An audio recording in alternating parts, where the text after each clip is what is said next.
Okay, welcome back to video 4 in the electronics series. Today we're going to look at a few more amplifier examples. So in the previous video, we really just looked at voltage amplifiers, but we want to ask the question, is that all we can do? And the answer is no. We can have another kind of amplifier called the current amplifier.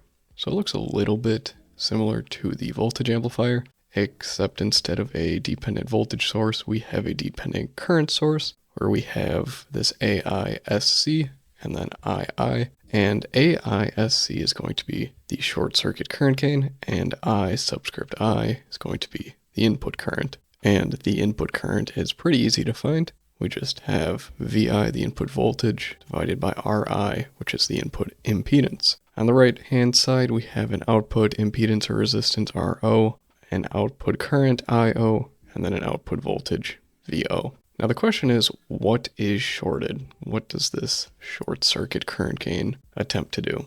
Well, it short circuits the output. Now I always like to work with the voltage amplifiers. The current amplifiers are fine, but the short circuit things kind of get a little bit weird to me personally. What we can do, we can recall the circuit analysis course, and we're going to do a kind of pseudo source transform. So recall if we had something that looked like this, where we had a voltage and a resistor, we could source transform that to have a current source, and then again, that resistor. Now the current source is going to be equal to V1 divided by R1, so that voltage here, and then that resistance here, and then we just have R1 in parallel. So what we're going to do is take the right-hand side of the current amplifier circuit that looks like this, and just do the reverse that we did here. And that'll get us back to this dependent voltage source, and then a resistor that's in series, and that's easier to work with. Now the amplitude of this dependent voltage source is that short circuit current gain, the input current, and then the output resistance.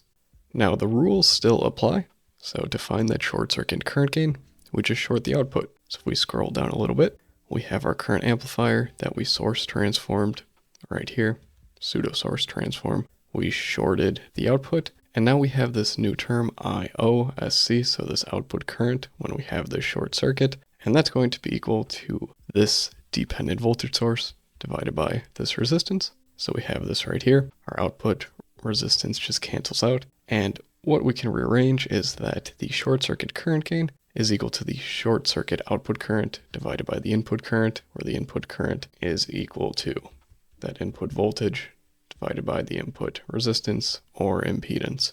So what we can do, we can substitute that right here. So now we have this voltage divided by resistance term, and we're just going to rearrange this so we have one term in parentheses and then an input voltage. Now this kind of looks like the voltage gain or the open circuit voltage gain from the voltage amplifier.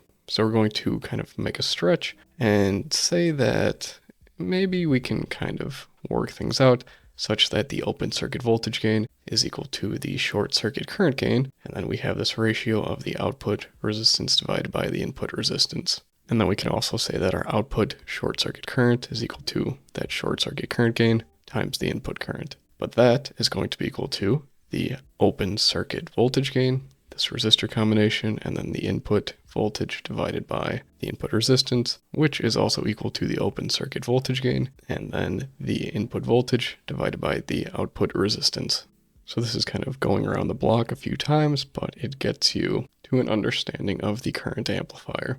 Now, if you're learning something throughout all these videos, or if you find anything helpful or useful, please like the video, comment, subscribe. Helps the YouTube algorithm. It's always appreciated. But we can get into the other kind of two extra amplifiers. The first one is the transconductance amplifier. Now this is a little bit weird because we have this GMSC, or this transconductance gain, and the SC is going to be the short circuit. But we also have the input voltage here, the product of those two. But then we have a dependent current source. So it gets a little bit weird, but we've seen this kind of transconductance and even the transresistance amplifier, those general meanings in the previous courses. Now the transconductance gain, that's going to be equal to the output short circuit current divided by the input voltage, and the output short circuit current is going to be equal to the open circuit voltage gain, the input voltage divided by the output resistance, which really allows us to say that the transconductance gain is equal to the open circuit voltage divided by the output resistance. Now with the trans resistance amplifier, we have a trans resistance gain denoted by R MOC, where the OC is the open circuit. We have our input current II, but then the product of that is what our dependent voltage source is. Now the transconductance gain is going to be equal to the output open circuit voltage divided by the input current, and this VOOC is going to be equal to the open circuit voltage gain times the input voltage, and the input current is simply the input voltage divided by the input resistance. So that allows us to say that our trans resistance gain is equal to the open circuit voltage gain times our input resistance.